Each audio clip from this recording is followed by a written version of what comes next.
Ever notice how life never politely knocks before kicking you in the teeth? One moment you're sipping your coffee, and the next, you're questioning your entire existence. But here's the Stoic twist. Pain isn't your enemy. It's your gym coach, annoying, loud, but making sure you grow. While most people run from hardship, the Stoics stared it down and said, "You're my fuel now." So before we dive into how to turn your worst days into your most powerful ones, don't forget to like this video, subscribe, and stick around till the end, because this might just change how you deal with suffering forever. Number 1, pain is not your enemy. We've all been there. Life punches you in the gut and then asks why you're not smiling. But the Stoics? They saw pain not as a curse, but a curriculum. Epictetus, born into slavery and physically disabled, didn't complain. He turned hardship into wisdom and challenges into chapters of growth. To a Stoic, pain was the coach that never missed a training session. The next time you're hurting, mentally or physically, remember this. The pain is not against you. It's a signal. It's life's way of saying, hey, here's where the growth is. Most people run from pain. The Stoic runs toward it. Not because they love suffering, but because they understand what it builds. Like the gym, the gains don't come from comfort, but from resistance. This doesn't mean we pretend pain is fun. It means we reframe it. You don't have to enjoy the storm, but you can become the type of person who's unshaken in it. Think of it this way. Diamonds aren't made in bubble baths. They're made under pressure. And if you're feeling pressure today, good news, you're in transformation mode. So next time life gives you that uppercut, don't say, why me? Say, thank you for the lesson. I needed that. Just don't say it out loud in public unless you want people to think you finally snapped. Number 2, control or be controlled by inner dialogue. You get hit with disappointment, a job rejection, a breakup, your pet bird unsubscribed from your YouTube channel. The event hurts, yes, but the real damage comes from what you say to yourself about the event. Stoics knew this. That's why Marcus Aurelius wrote, if you're pained by any external thing, it is not this thing that disturbs you, but your own judgment about it. We tend to spiral. One bad thing happens, and suddenly we're narrating a tragedy with ourselves as the tragic hero. But the Stoic flips the script. Instead of saying, this is the worst day of my life, they say, this is today's obstacle. Let's see how I handle it. Pain may knock on the door, but it doesn't have to move in, unpack, and start playing sad music on your playlist. By controlling your inner dialogue, you reclaim your power. You're no longer a victim of circumstance. You're the author of your reaction. Think of your thoughts like a radio station. You can't stop some static from coming in, but you can choose the station you tune into. Don't let it be 24/7 victim FM. Here's a fun test. Next time something small annoys you, like stepping in water with socks on, try narrating it like a Roman emperor reflecting on adversity. It won't fix your wet socks, but it will make you laugh, and that's a step towards Stoic resilience. Number 3, channel pain into purpose. The Stoics didn't just endure pain, they used it. Every hardship became raw material for their mission. Pain wasn't the end, it was the beginning. Seneca said, difficulties strengthen the mind as labor does the body. Modern translation, life's gym is always open and it doesn't skip leg day. This is where you take your bad days and turn them into building blocks. Are you frustrated? Use it to fuel a project. Are you lonely? Use that quiet to strengthen self-understanding. Are you heartbroken? Now you have emotional clay to mold into wisdom. Even your worst days can serve a purpose if you give them one. It's about turning pain into productivity and hardship into higher ground. Think of it like composting your suffering. It might stink now, but give it time and it becomes fertile soil for something powerful to grow. The Stoic doesn't just survive pain, they harvest it. One warning though, don't weaponize your pain against others. Use it for construction, not destruction. We've all met people who let pain turn them bitter. But Stoics? They let it turn them better. Channel your energy upward, not outward. Especially not at the barista who misspelled your name for the 5th time. Number 4, practice voluntary discomfort. The Stoics were not masochists, but they weren't afraid of discomfort either. In fact, they practiced it. Seneca would deliberately sleep on the floor, wear rough clothes, and eat bland meals. Why? To prepare his mind to handle worse with grace. When you're used to a little discomfort, life surprises don't shake you as much. We live in a world where convenience is king. You can order a pizza, find a date, and argue with strangers without leaving your bed. But comfort breeds softness. And when pain eventually shows up, and it always does, it hits harder if you've never trained for it. That's why Stoics practice preparation through simulation. Try this. Take cold showers, fast for a day, walk instead of driving, or even go a day without your phone. Yes, that last one is for the brave. These little practices train your willpower. They show your brain that discomfort isn't dangerous. It's developmental. Plus, when life does hit you hard, when you lose your job, face illness, or go through heartbreak, you'll already be familiar with that terrain. You've trained on the battlefield of the mind. So when others panic, you breathe. When others crumble, you adapt. Because you've made friends with discomfort before it became mandatory. Number 5, keep a Stoic journal. Pain needs perspective. When life hurts, our minds tend to exaggerate everything. Journaling helps shrink those mental monsters down to size. Marcus Aurelius didn't publish his meditations. They were his personal notes to himself, his mental armor, his way of wrestling with pain without letting it consume him. You don't need to be a philosopher to keep a Stoic journal.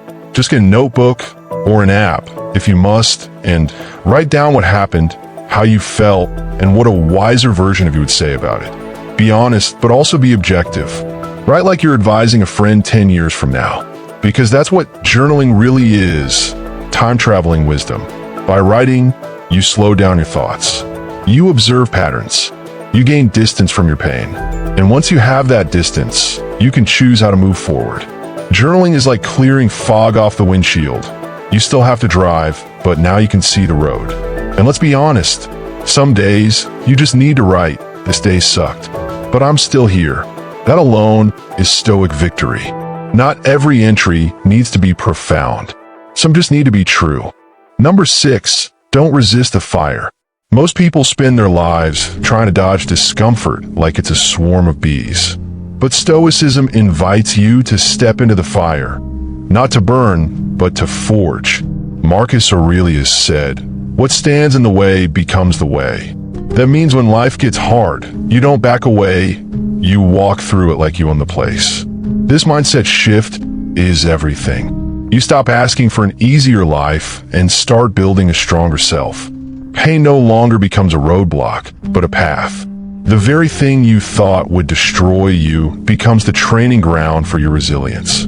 Like a blacksmith shapes metal with fire, pain can shape your mindset if you don't resist it. That doesn't mean you won't feel fear. Of course you will.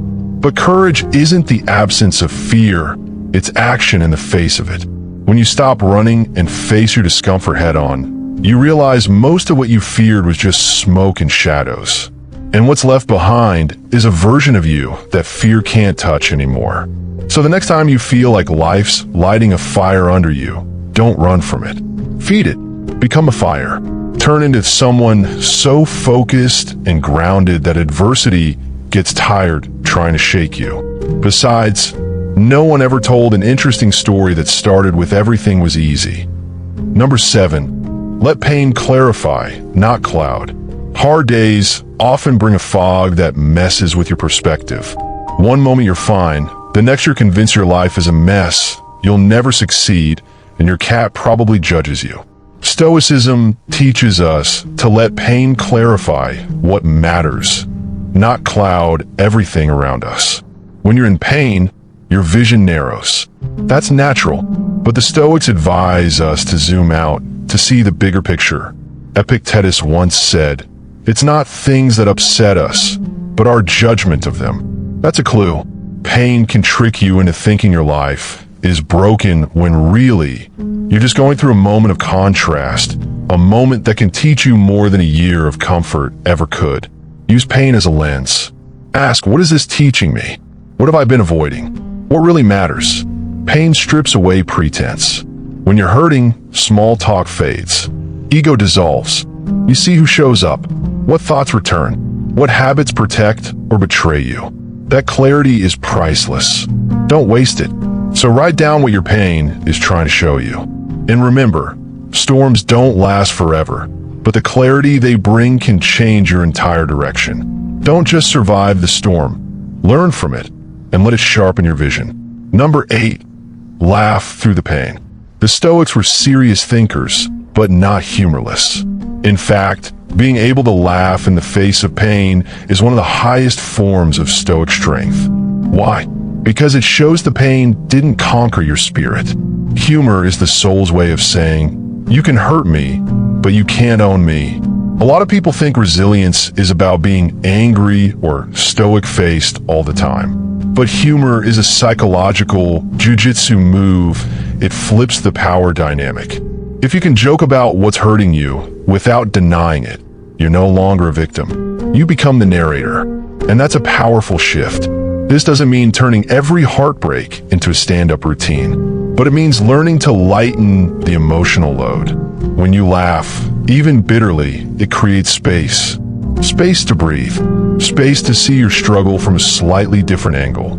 Sometimes you have to step back and say, well, that sucked, and chuckle at how wildly unfair life can be. Laughing doesn't mean you're not taking life seriously. It means you're taking your soul seriously. And sometimes your soul needs to laugh so it doesn't collapse. Even Marcus Aurelius would probably agree. If you must suffer, at least be witty about it.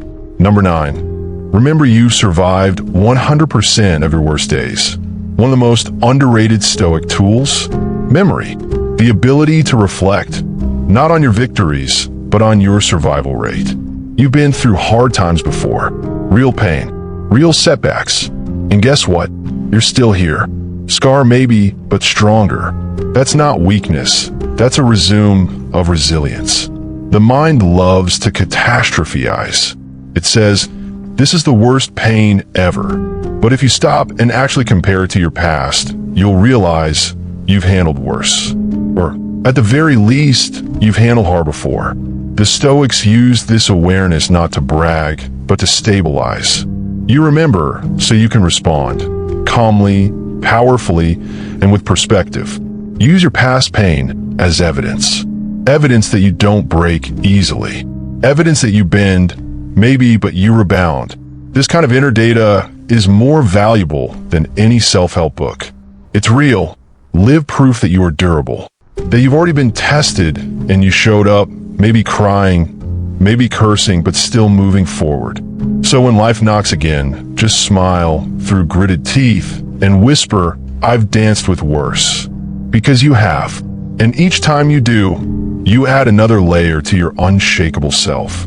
Number 10, turn suffering into service. The Stoics believed we weren't just individuals. We were citizens of the world. Pain wasn't just personal. It could be transformational for others. Marcus Aurelius wrote not just for himself, but for us. Epictetus taught others. Seneca mentored through his letters. Your pain, too, has the power to serve beyond you. When you learn from your suffering, you can teach from it. And there's no higher use of pain than to prevent someone else from being crushed by theirs. Sharing your story might be the light someone else needs. Stoicism isn't just about you being strong. It's about using that strength to steady others. So how do you do this? Start simple. Talk to a friend going through something similar. Write a post. Share what helped you, what didn't, what almost broke you, and what made you rebuild. When pain is used for connection, it loses some of its poison. When you give your scars a voice, you turn them into guideposts. And let's be honest, nobody learns much from someone who's never struggled. We relate to real. So be real. Let your story serve someone else's survival. That's how the Stoic blueprint doesn't just help you. It multiplies strength through community. You were never meant to avoid the fire. You were meant to walk through it and come out forged, not fried. If these ideas stirred something in you, smash that like button, subscribe, and drop a comment about how you've turned pain into fuel. Let's keep building this Stoic army, one trial, one triumph, one truth at a time.